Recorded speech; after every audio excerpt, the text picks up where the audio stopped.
Okay, magluluto po tayo ng stir-fry beef with broccoli. Since nakabili ako ng super fresh na beef from cold storage, marinate muna natin siya ng bonggang-bongga. Okay, so pipigan natin siya ng kalamansi.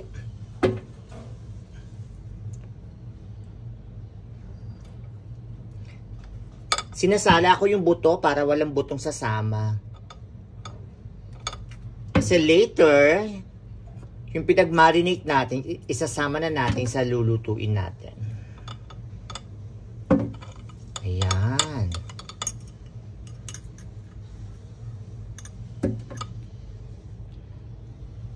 Next, lagay ko yung tinadtad na bawang.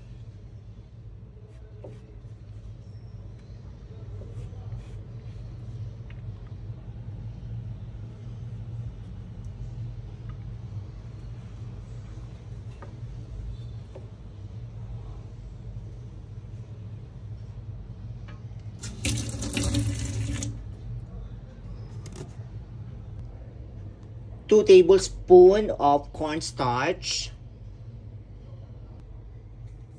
white pepper powder,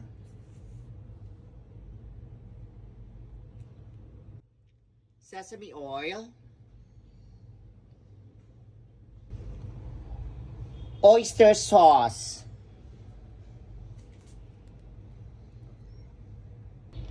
next natin ang soy sauce,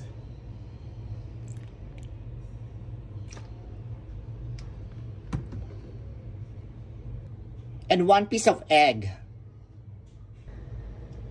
Mix well.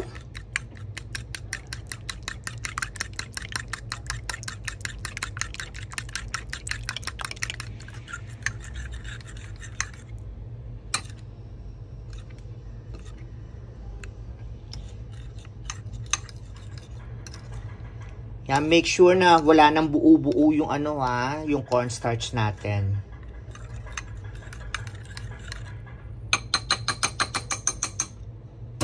Pag okay na siya, ilagay natin siya doon sa sa beef kanina. Beef and garlic on top. Ay, ang sarap na. Hindi ko pa naluluto yan. Ayan.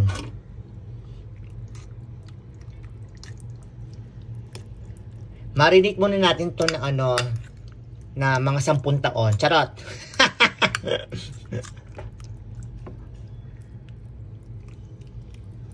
Okay, takpan natin, marinate natin for at least 1 hour. Okay, bye.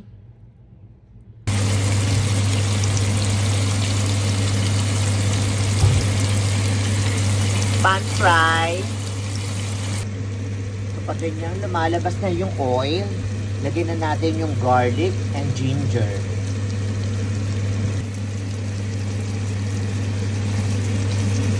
Gisa lang natin.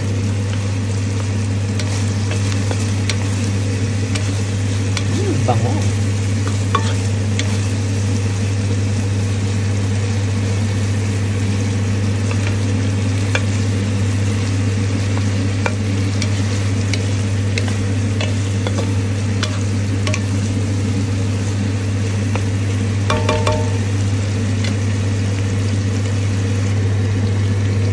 Lagyan na natin ng bell peppers sa siling pula.